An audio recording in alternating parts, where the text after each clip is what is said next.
Hello, all. Welcome back to Consciousness Rising. Back in the car.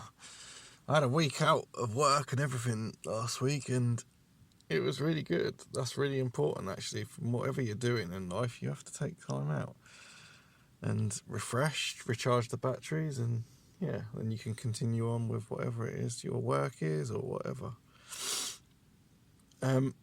This week's psychological health tip is a really, really important one. Well, I say that, I think they're all important, but as I say, a lot of these sort of tips that I'm giving are actually from a lot of it's from my experience in working with people in therapy.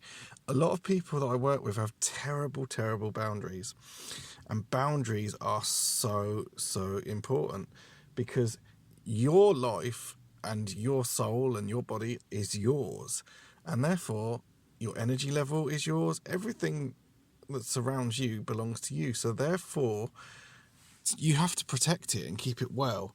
Now, I was the same as many of the people that I work with. I see these traits in myself from many years ago. This is the double-edged sword of being sort of empathic. I don't like all this, oh, I'm an empath. A lot of those people that say that are just fucking narcissists. A true empath wouldn't say that. They just get on with their life. They don't need to. But I do recognise that, some people do have stronger empathy than others. Now, with empathy, the double-edged sword of that is, it's it's a beautiful gift to give to the world, to give someone your empathy. However, it can be abused. People that have terrible boundaries and will literally drain on your empathy. And that's a big subject. I'm going to go into what I call psychic or emotional vampires. I'm going to do a whole big video on that, though, because it's a big topic. But this is where boundaries become extremely important, especially if you are more empathic, more sensitive, and more emotionally intelligent than other people, because people will leech on it. And it's weird as well because, when I'm going to talk about psychic vampirisms, it's almost like these people know that you're empathic, so they want that energy, they want that pity, or not even pity, it's like they want that listening space. And don't get me wrong, that is, people do need empathy. It's a huge staple of what we need in childhood, and many people that come to therapy have never really received proper empathy from their parental figures or people around them. And so through the therapeutic relationship alone, regardless of any skills the therapist used, the person starts to heal because they're getting that empathy that they missed out in childhood. I covered all that, I think, when I talked about Carl Rogers very, very early on. But going back to boundaries are so important. It is okay to say no to people. I do it all the time.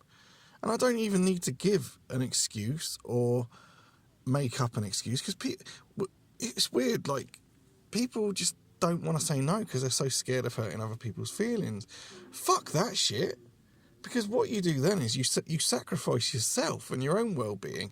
If you go along with everyone saying, oh, do you want to do this, do you want to do that, and you just say yes all the time, the typical yes man, as they say, you will drain and deplete your energy. You will become frustrated in the self, and you may even take that out on other people that you love, So this is really, really important to say no. It is okay to say no. I don't know why so many people have that problem. Because they live for others rather than themselves. The self is the most important gift you own. And boundaries are really, really important. And sometimes, an analogy I give to people a lot in therapy as well is that what I call a people diet. I might have even mentioned this before, because we diet, don't we, for many, I've put on a bit of weight, or I feel a bit sluggish at the moment, I'm going to clean up my diet. That's all very, very well and good. But one thing we don't do is we don't diet from people enough. And even your own family. And this was a big lesson for me during that whole scandemic. I learned a lot more stronger boundaries through what I was seeing around me with people. I will no longer be abused, or I will no longer have people overstep my boundaries. I mean, because I'm important and I don't want people to drain me. You get two types of people, don't you, in the world, I think. And this is a good test of what is a good friend and what is a good person to have around you. do people drain you or do they lift you up? It's quite simple.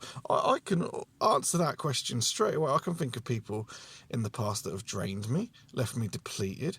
Those people aren't worth having around. Don't get me wrong. They might have psychological issues. They might need healing, but I don't want to be around people that drain me at all. That is not healthy for me at all.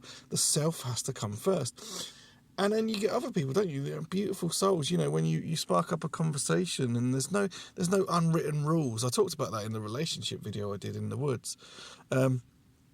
People that just lift you up and make you feel good, they're the people to keep around. Misery loves company. And like I said, I'm not being cold. I know a lot of people are miserable, but they need to work on that. They need healing.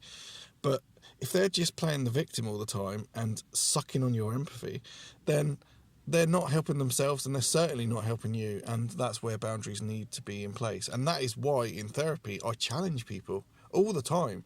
Because if you go around and around in circles, therapy is about change, and if people aren't ready for the change, they're not with the right therapist with me, because that I will not go round and round in circles with people. I will challenge them appropriately. I won't be cold and nasty, but there's a way to challenge people, but you have to look after your own energy, your own sanity and your own well-being, and that does come with boundaries. I mean, even with me, and it's like my house or my home where I live, right? My home I see as my magical space, like Superman's Fortress of Solitude, where he goes and he can be at peace, he can reflect, he can do all those things.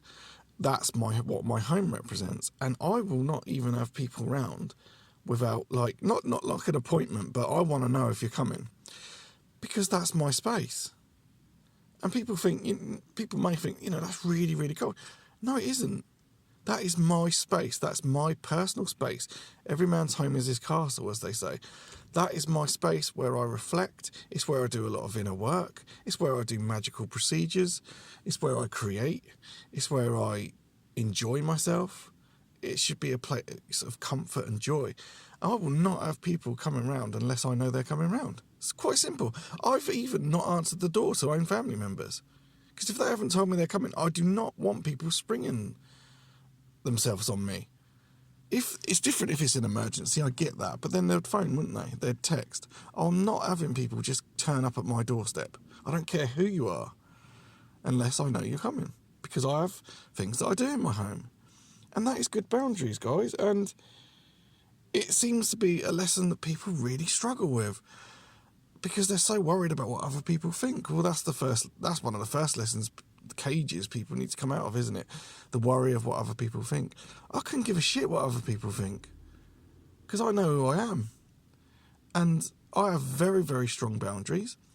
Obviously, because of the job I do, I have to be really, really careful with my boundaries, because being empathic and holding that empathic space for all my clients, I work with people in really bad shape psychologically, emotionally, but I've seen them build themselves up through the work with me.